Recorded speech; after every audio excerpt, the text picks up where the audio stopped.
Hello. So here's the recording of my talk.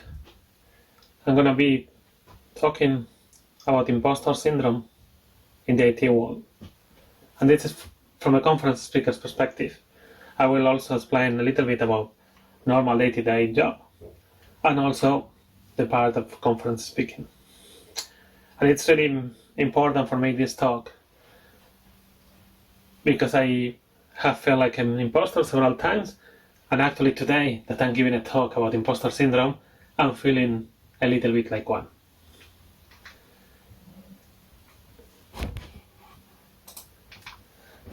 Let me tell you a story. You need to understand a little bit about my background. Who am I? To try to feel what I was feeling in some moments of my life, right? I'm from Spain. Probably you've already noticed because of my accent. I have lived about 9 years in France, and now I'm living in UK since 2014. So it's more than 6 years here. So I've spent nearly half of my life, a little bit less, out of my country. Every time that I change country, there's a lot of moment of doubts. I moved to France when I was 26, about to be 27. I didn't speak French. And when I arrived there, I was always thinking, they're going to realize that I'm not that good, that I'm tricking them. I don't know how they offer me the job, right? And I was trying to compensate a little bit. So working a little bit late, trying to learn French at the same time, improving my English in order to be able to communicate with them. And I was feeling a little bit out of place. So I was feeling anxious. I even have a small depression during those years because of the work. Because I was having the feeling that I was just being lucky, that I wasn't good. I was thinking that the others, they were better than me. And it was affecting me a lot because I didn't know about imposter syndrome. I was even my team lead in France. I was supposed to mentor and teaching some of the other developers to become a good developer. And it was hard because I didn't think that I was good for that, but they were giving me that part of the job. And I was always with feeling anxious, right?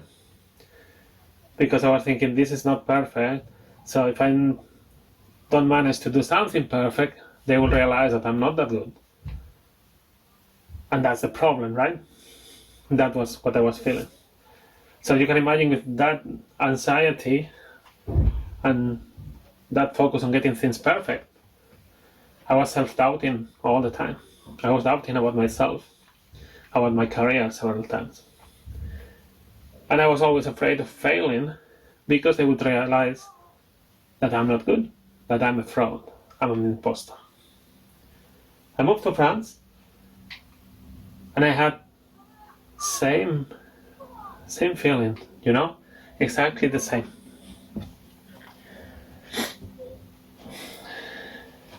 It's difficult sometimes to talk about this, right? It's sharing. It's the first time that I'm sharing this at conferences. But when I moved to UK, I had the similar feelings again. I was moving to a different country. I needed to get my accent better, to understand British people speaking English, which is really different than French people speaking English, or American. So I was feeling anxious again, out of place.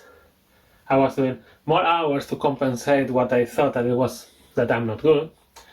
And I was feeling a little bit depressed as well, for a lot of reasons, also personal reasons, not only in the job. And I was still thinking that the rest, they were amazing, and I was just being lucky, right? And that is part of the imposter syndrome. But it got a little bit worse when I changed company. The first time that I managed to change company in UK, I was a little bit anxious during the interview. I was doing some interviews just to get experience, on the job market in UK. And there was one role that was quite good for a company that they have a lot of people giving talks at conferences. It was to be the first technical project manager for that company. All the others that were senior developers, expert on microservices, a lot of DevOps tooling, Cassandra, all that cool stuff, right? When I started the interview, they did say, "Oh, we've been looking for the right person to cover this role nearly 4 months, and we are still looking for." It was some kind of liberation during the interview, because I was thinking, well, it's not going to be me, so no need to be nervous, right? And we had the interview. After the interview, the person from HR called me and said, "Oh, how did it go, the interview? I haven't discussed with the other folks who interview you, but I was just talking a little bit with you to see your feelings." So I said, "Well, I think it went okay, but I don't know what they think." And he said, "Okay, so I'm going to discuss with them the next day, because it's late today.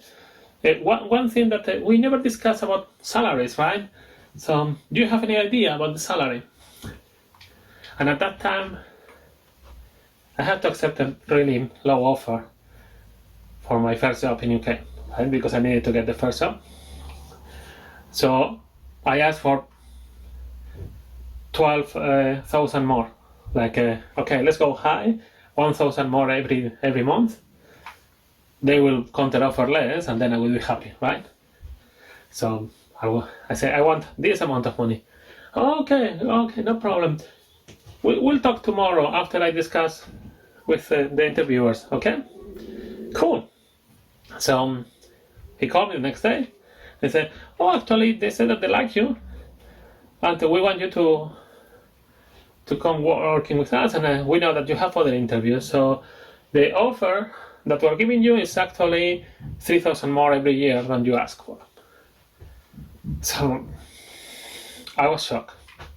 I was feeling a little bit, wow, didn't they realize that I'm not that good? That I'm just winging it? That I'm lucky? So I was stressed, but of course it was a lot of money, so I accepted. Because worst case scenario, after a couple of months on probation, they will say, "Well, you didn't pass," and I got 2 months of good salary, right? And I was feeling like the weird one on the company.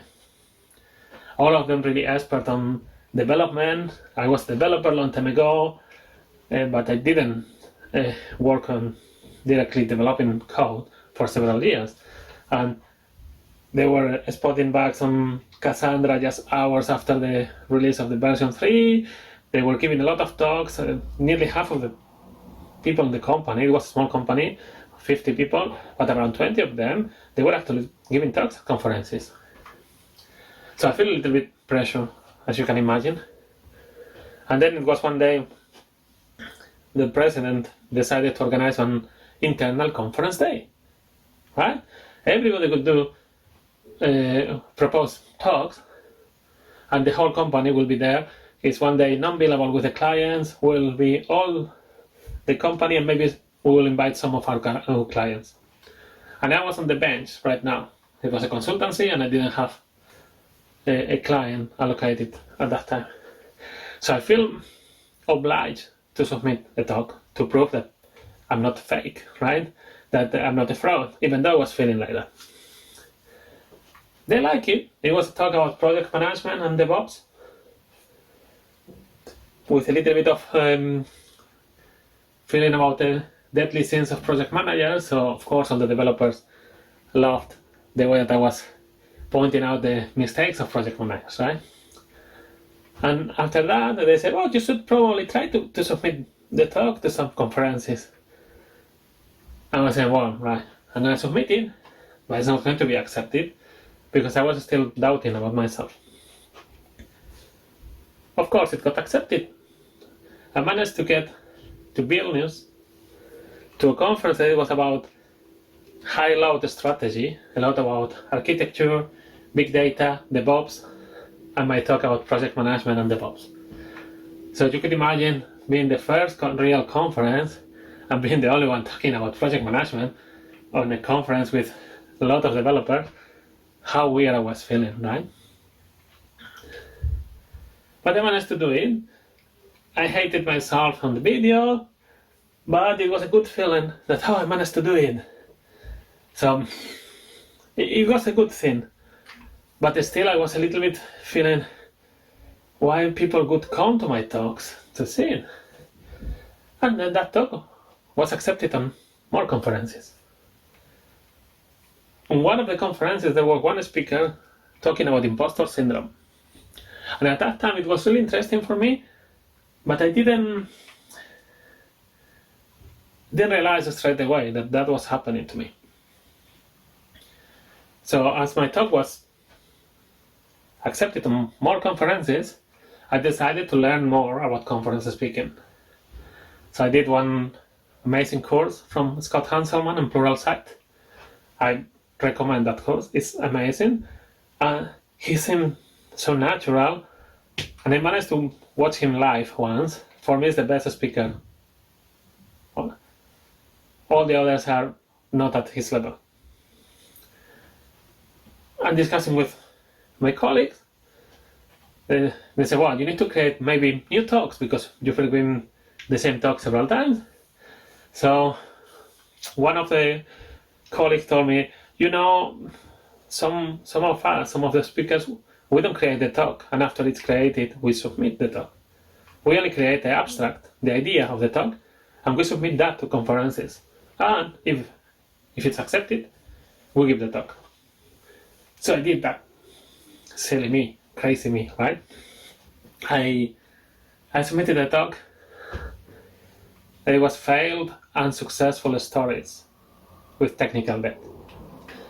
And it was a little bit of seeing technical debt from a lot of perspective when I was a developer, when I was head of backend development, when I was project manager, and now that I'm coaching teams, right?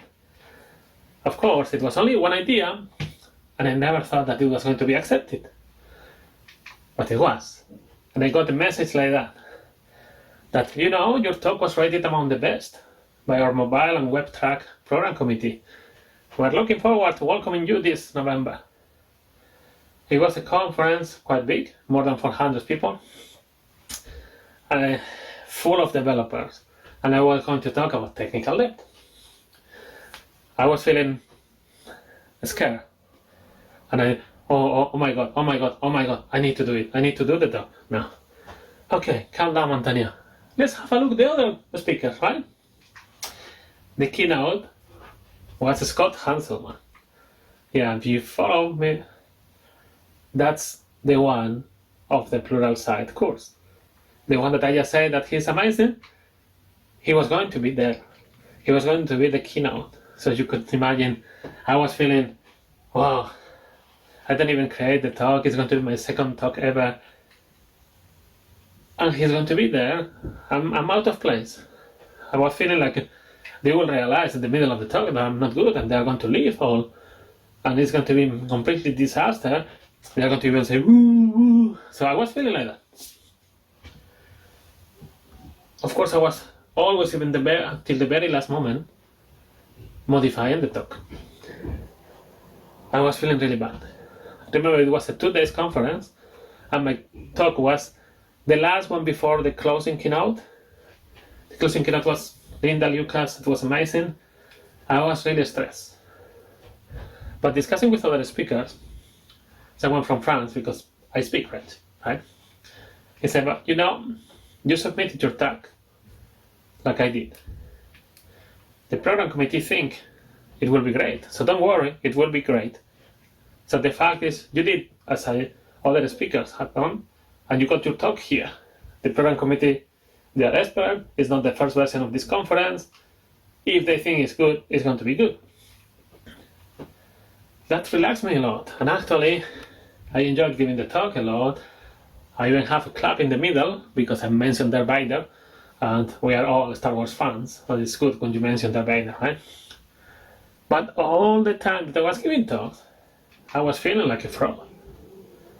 And that is a little bit about conference and Impostor Syndrome. So let's see in the chat, write an X or yes or anything if all the questions I'm gonna give now resonate in you.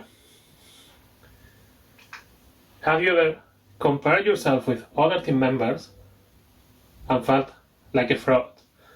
Or feeling like they are amazing and you are clearly the one holding them down? Have you ever felt like that?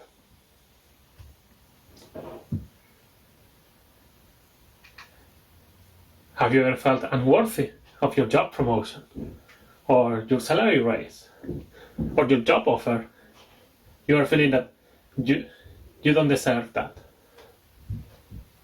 So I'm not saying yes, but on all the questions that I can answer yes. Have you ever doubted of your successes, saying that it was just a matter of luck?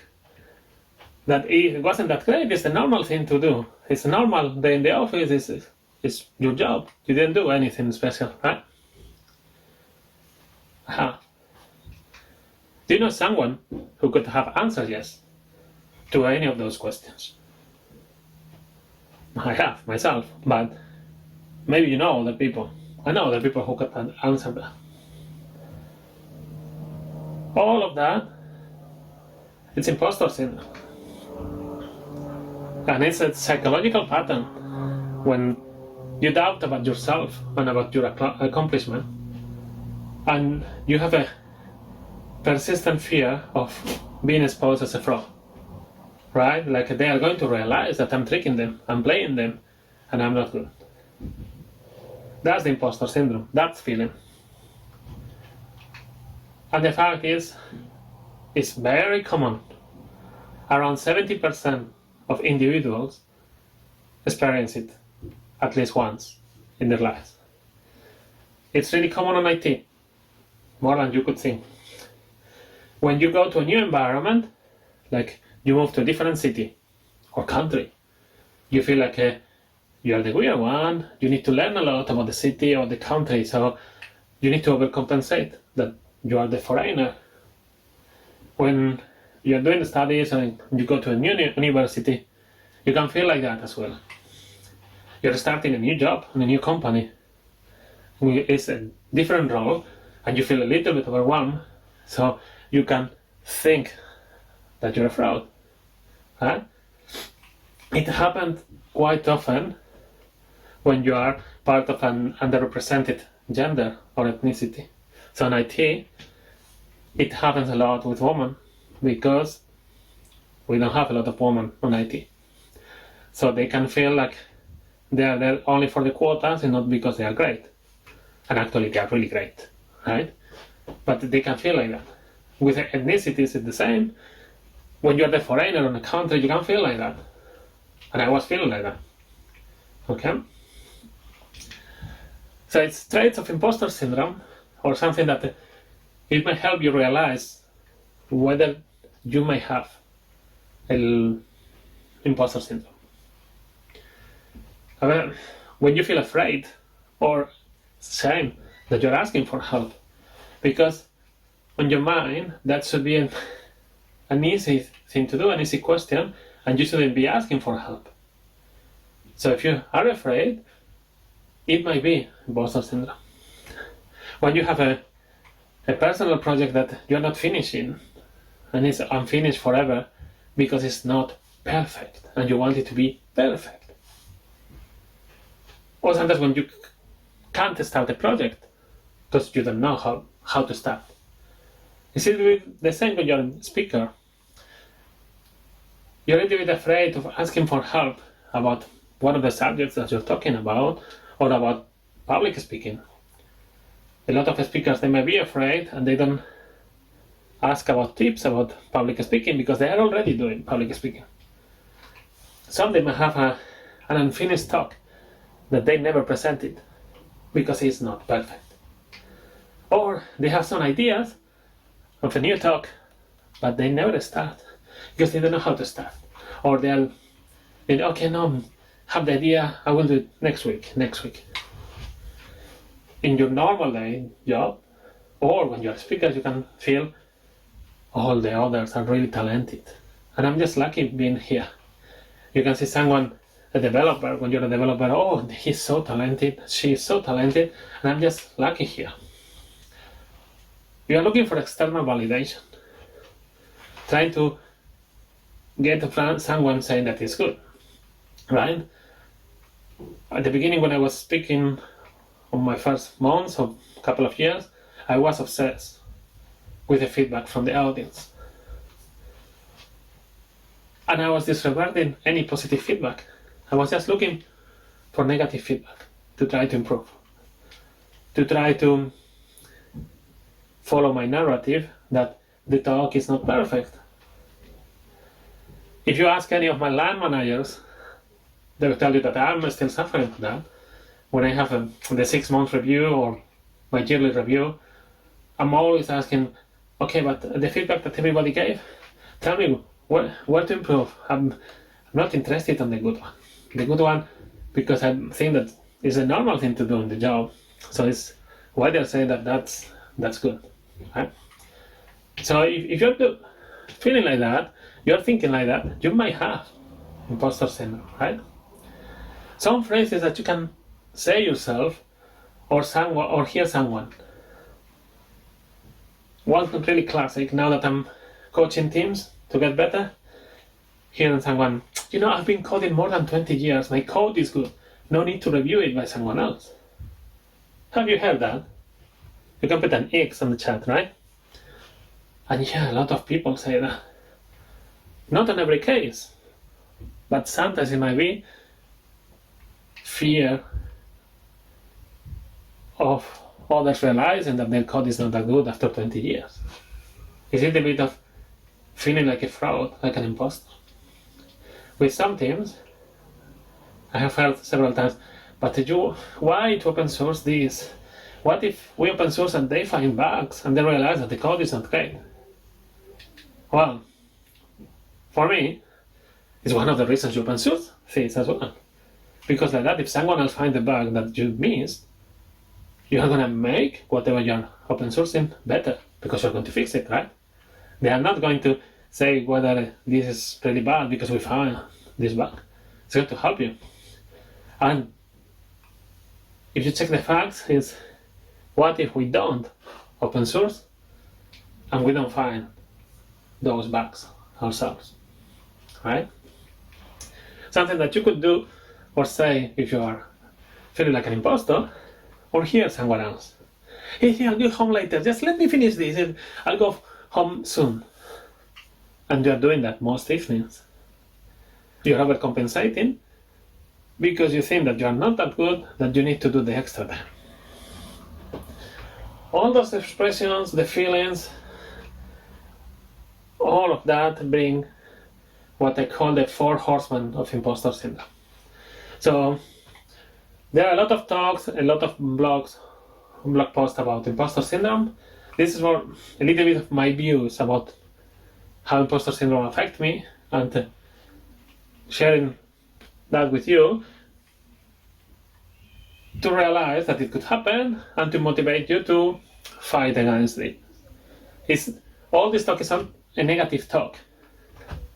Actually, I want to motivate you to realize of that, because when you realize, you can make a change.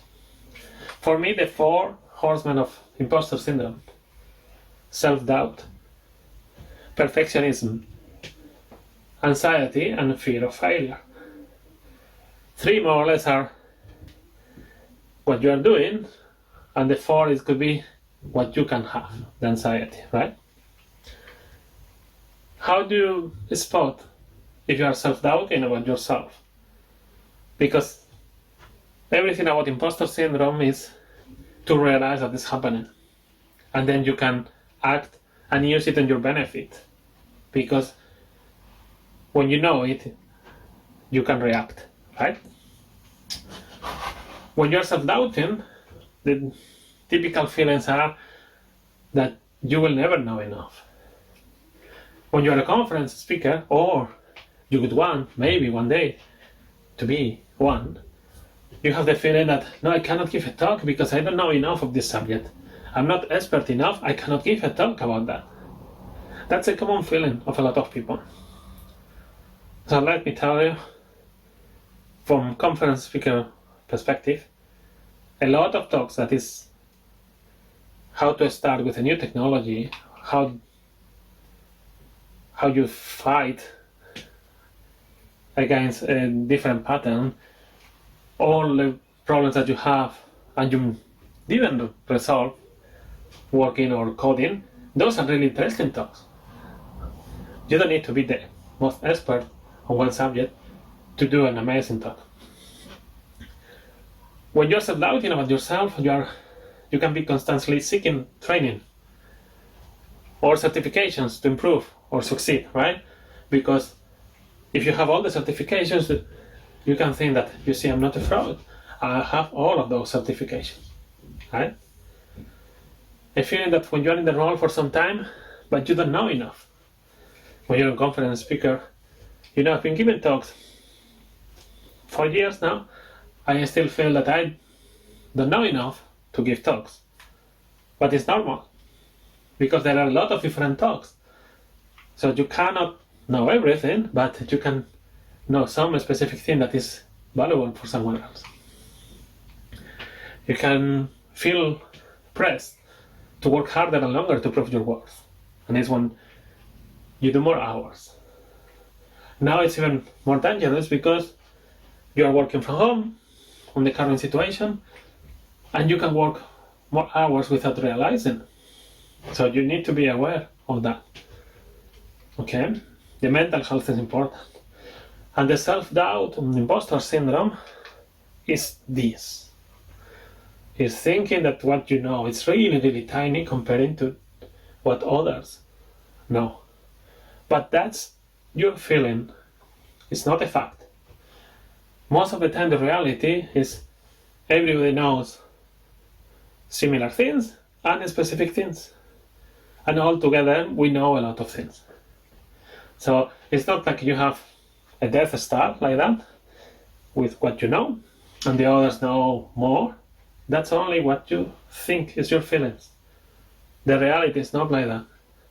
If you are doing that job, if you are giving that talk as a conference speaker, you know the subject you are speaking about, you know how to do a proper job, how to be a good developer, or a team lead. Because sometimes you can have the self-doubt when you are a team lead, because you need to make the example, you need to carry everybody's morale, right?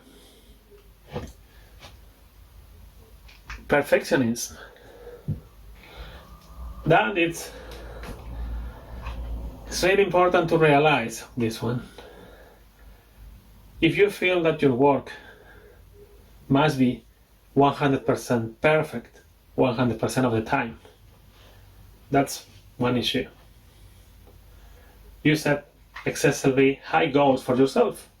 And of course, they are so high that when you don't reach them, you are self-doubting even more than before. When you are a team lead, especially if you just made a promotion, you're a team lead, you want everything from the team to be perfect. And you have difficulty delegating. Because it will not be perfect and you want everything perfect. And when you are suffering of perfectionism, you don't enjoy the success. Because you have the feeling that it could have done better, and you are more focused on that feeling than on the fact that it was a success, the project. The release was a success. The talk was a success. I always have the feeling that every one of my talks could have been better. But now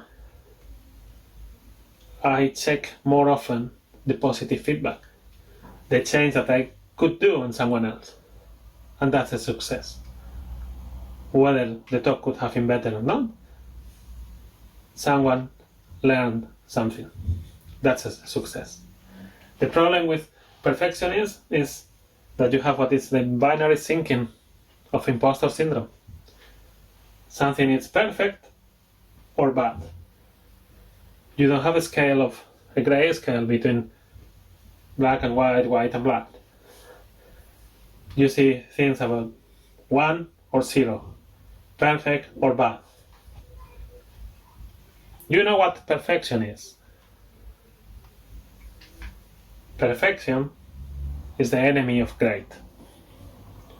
If you are so focused on getting things perfect, you are missing that you are doing a great job.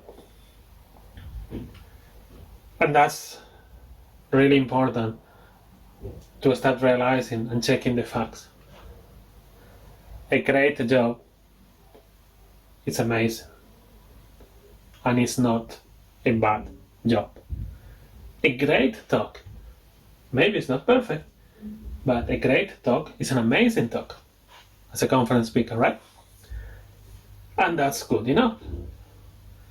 So if you've never given a talk at a conference, try to do it, and don't try to get the perfect talk ever. Just do a great talk, and everybody would be happy. Yourself, the conference attendees, and the product committee. Everybody loves great talks, right?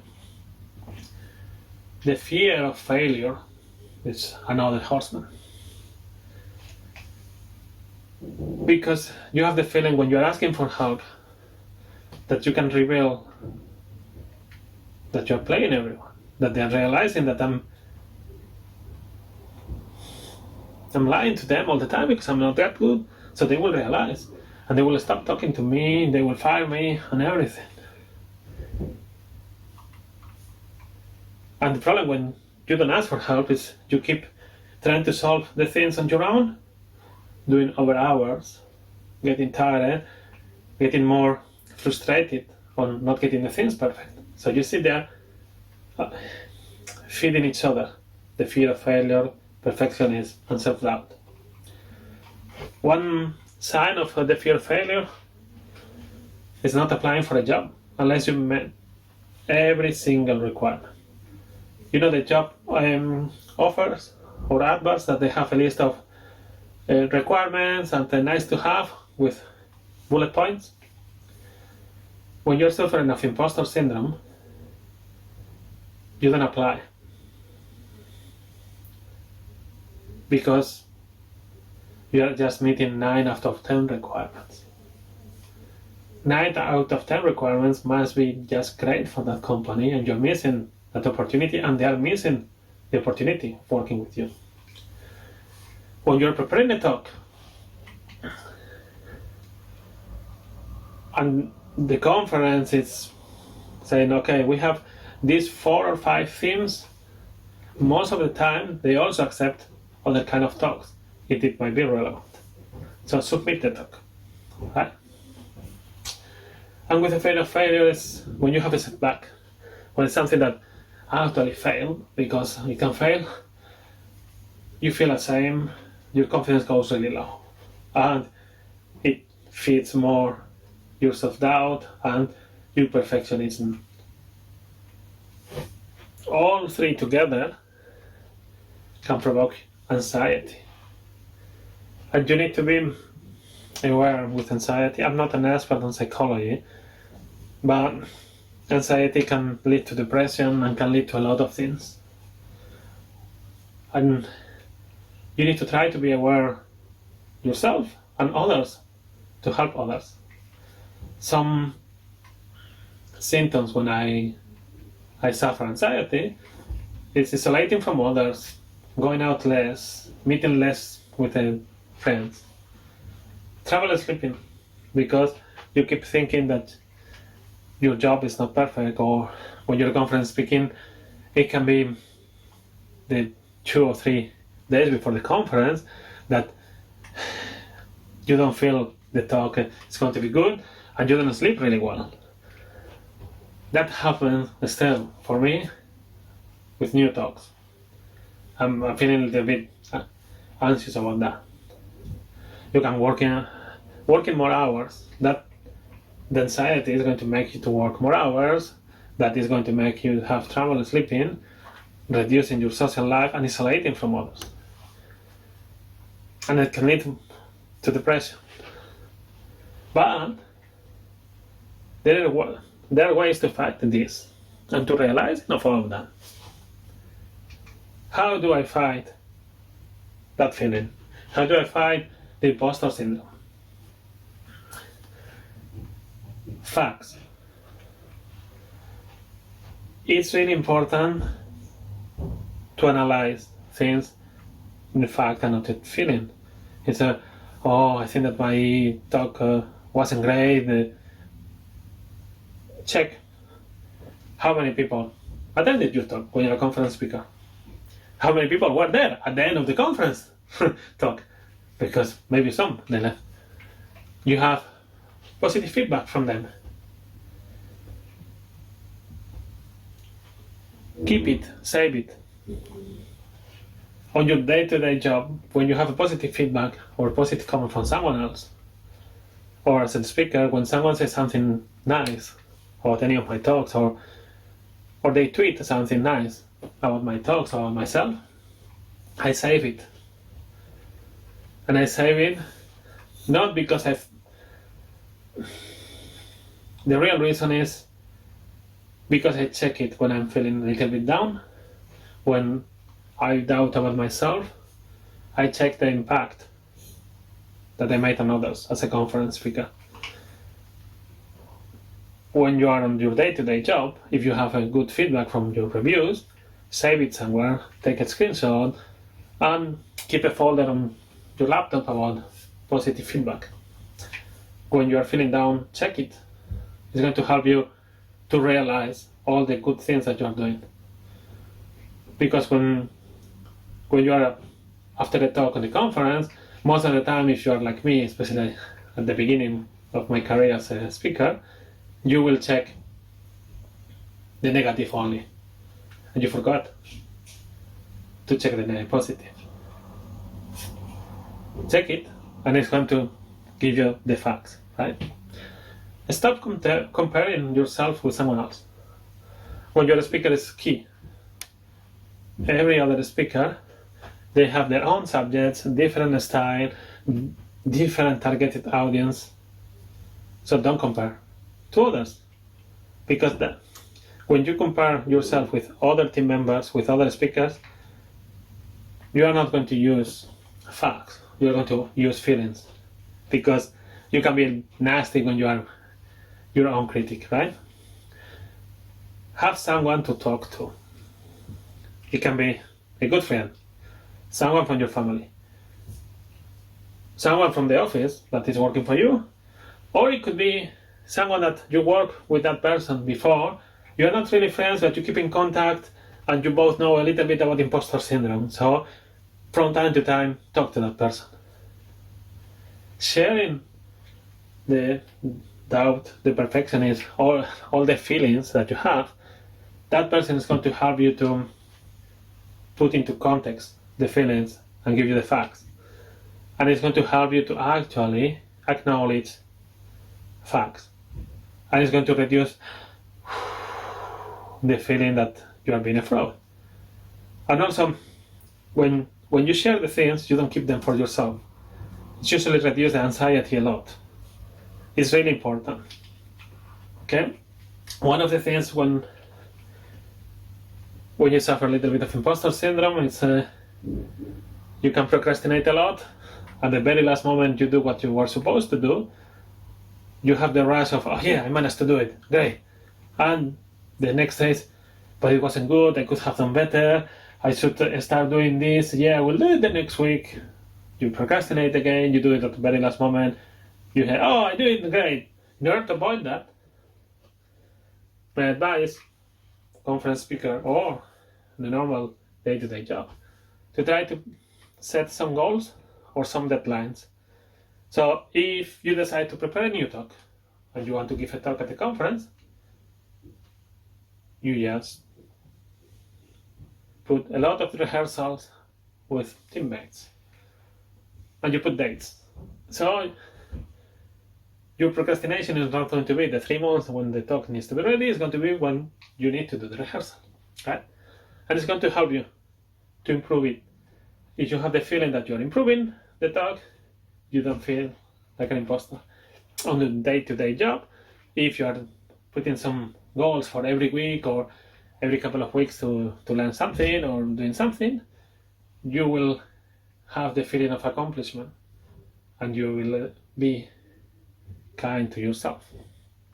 It's funny, sometimes we can be really kind with others, but really nasty with ourselves. When we analyze others, we help them to check the facts and to help them out of the syndrome, right?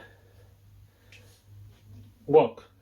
Now it can be complicated because it's everybody working from home.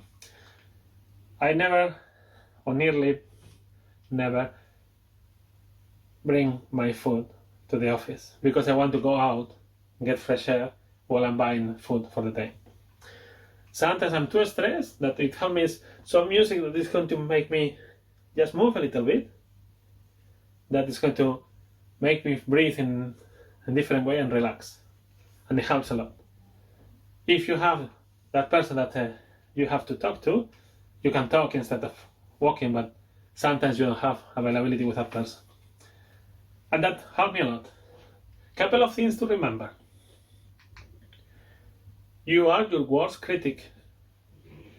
When you are a speaker and you watch a video of your talks, you can be really, really hard on yourself because you know exactly what you wanted to say at every moment. So you know if you have missed something. Good news for you, everybody else doesn't know. For them, the talk that you are giving is the great talk, and it's the final talk, and it was great. So don't worry about that. And you deserve your success. Always, you always deserve your success. Think that is like a poison, imposter syndrome. A little bit will help you develop immunity and be better, right? A little bit of imposter syndrome will help you focus on the task and go the extra mile to fix it. But you cannot keep that forever. It's not healthy. And I want to finish with that phrase from Star Wars, that for me it's a reality. In my experience, there is no such thing as luck. So you're not doing things because you're lucky. Everything that is happening, all your successes, is your hard work, your preparation, and because you deserve it. Thank you very much. I will be available on the chat for questions and give me feedback, whether it's good or bad. I prefer to know both. Hope you enjoyed it, and I'm open for any questions. Thank you.